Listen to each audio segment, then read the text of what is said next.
We love you. We love you. Well, you love me more than Taylor? Maybe not.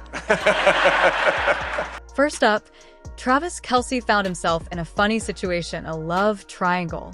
But don't worry, it's not what you think. During a panel, he was asked to choose between his love for Taylor Swift and the Chiefs' famous announcer, Mitch Holthus. His answer had everyone laughing. Speaking of Travis and Taylor, we have all the details on why Taylor wasn't at Travis's big night at the Chiefs Sports Awards. Spoiler, it involved some much-needed girl time with her celebrity friends, but that's not all. Travis is spreading the love in more ways than one.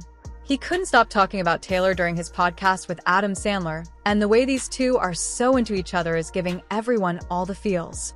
Meanwhile, the Kelce brothers are keeping it real with their hit podcast, New Heights, and they've just landed an unbelievable deal, and for a bit of extra drama, J.Lo and Ben Affleck's divorce just got more interesting with a judge who has connections to one of J.Lo's famous exes.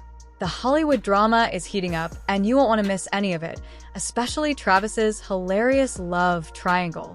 So, let's dive into the juiciest stories of the week with Travis. Travis Kelce, our favorite Chiefs tight end, was recently put on the spot in a really funny way during a panel on August 28th, moderated by Mitch Holthus, the Chiefs play-by-play legend. Travis found himself in a sort of funny love triangle. Mitch, being cheeky, asked Travis directly, "Do you love me more than Taylor?" And Travis, always quick with a response, jokingly said, "Maybe not." The crowd burst into laughter, but let's be real, Travis is totally in love with Taylor Swift.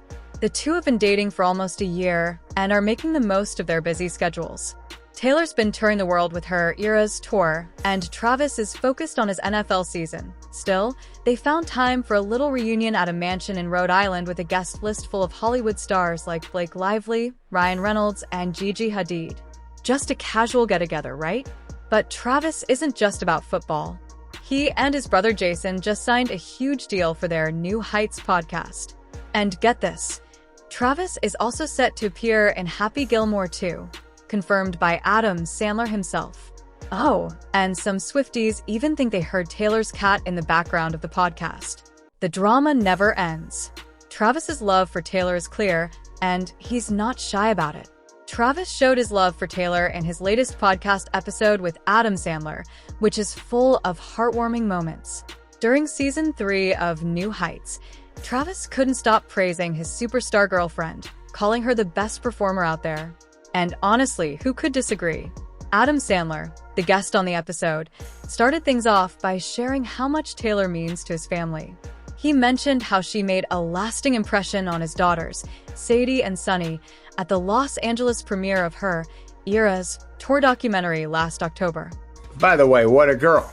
What a girl. Anytime Taylor's laughing with you, my whole fucking family is like high-fiving and yes! Look how good they are together. Look how together, and you guys, that first, when you guys first started dating, my God, was my family like So good, man. You got me sweating over here. he's a gentleman, and she's having so much fun with it. Like throughout the years, Saturday Night Live saw the kids there, took her time, hung out with them. At her premiere for the movie, she talked to the kids and talked to them about their movie. She just floors my family. So cool, man. Floors them. You know, they did this bat mitzvah movie, and she talked about what she liked in it. And somebody asked me, who do you get nervous around? I said, I do get nervous around Taylor Swift because I don't want to fucking blow it for my kids and say something stupid. So I'm just like... Sandler shared how Taylor took the time to talk to his daughters about their roles in his movie You Are So Not Invited to My Bat Mitzvah, and how she really connected with them. It's clear that Taylor's charm isn't just for the stage. She's a hit with everyone she meets, even the biggest names in Hollywood. Sandler didn't stop there. He went on to say he fully supports Travis and Taylor's relationship, mentioning how excited his family was when they found out the two were dating. According to Sandler, his family loves seeing Taylor and Travis together and thinks they make the perfect couple. Travis, clearly flattered by Sandler's words, couldn't help but laugh and agree. The admiration in his voice when he talks about Taylor is obvious. He's totally in love. It's not every day you hear a tough NFL player talking so sweetly about his girlfriend, but Travis just can't help it when it comes to Taylor. The love between them is real, And it seems like everyone around them, including Hollywood stars, can see it too. Taylor in our house, every tune, they knew every word. Start Taylor, to finish. You know when we start to finish, it's not like 3 hits and you go, all right, let me skip. What she meant to young girls, what she means to women. I love listening to her in the car. I love what she had to say, every message.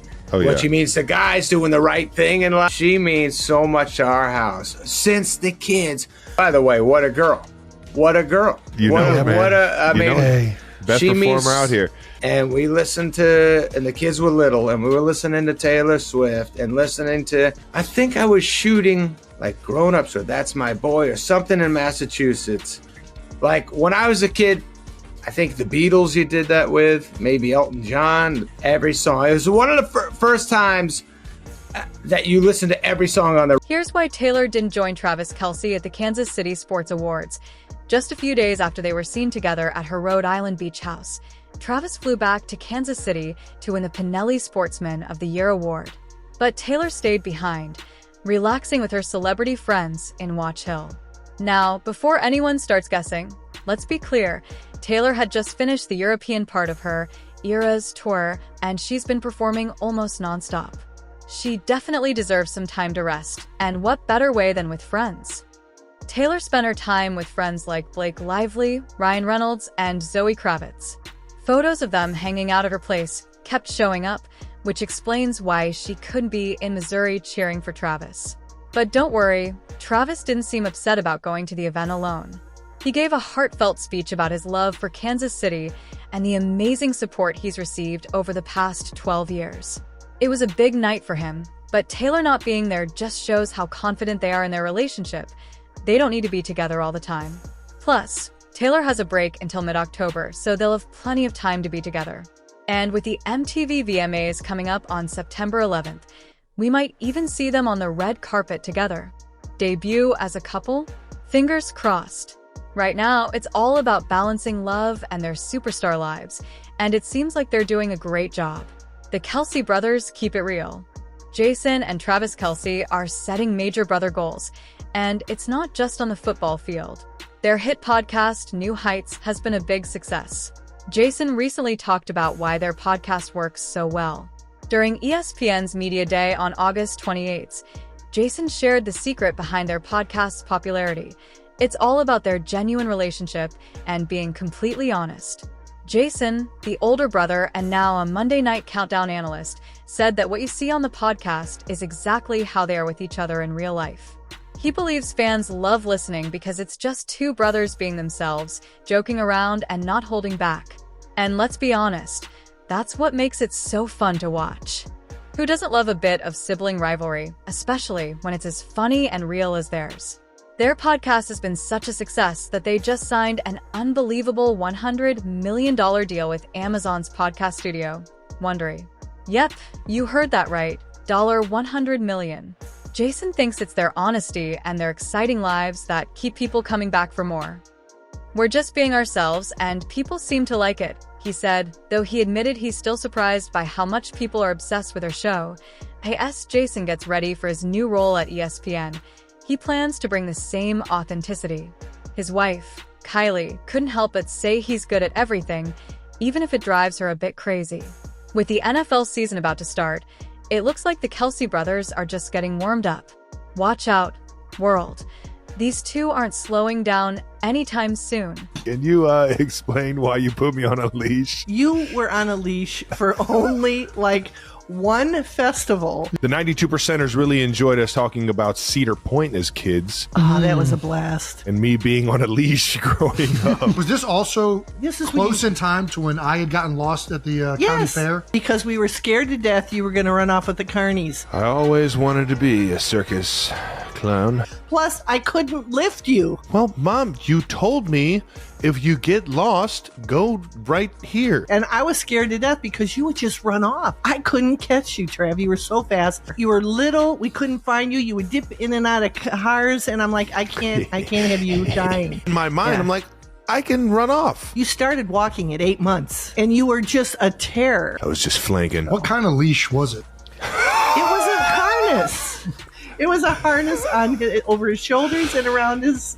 The harder she pulled, the more like choked her or something. No, it was the choke harness. I could just see me just cotton candy in my hand, just blue mouth and just getting choked. Just J.Lo's divorce drama just got even more interesting.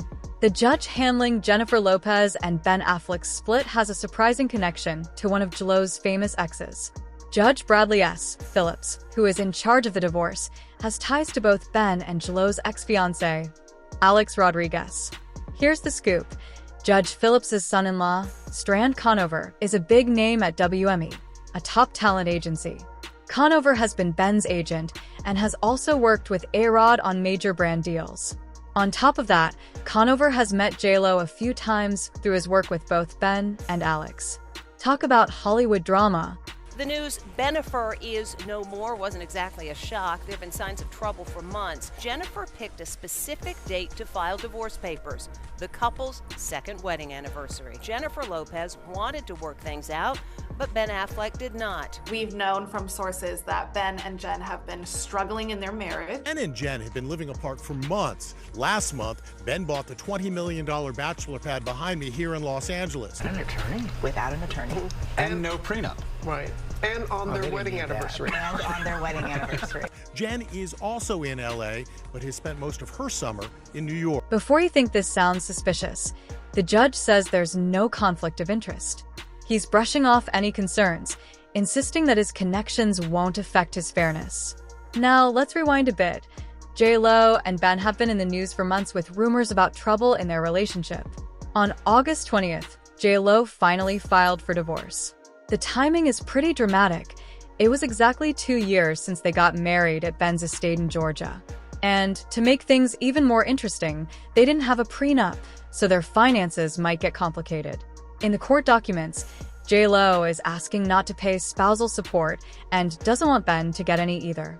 It looks like she's ready to move on, especially after they rekindled their romance in 2021, nearly 2 decades after their first engagement. With the judge's surprising connections and the high-stakes drama, this divorce is definitely one for the Hollywood history books. That's all for this video. See you next time.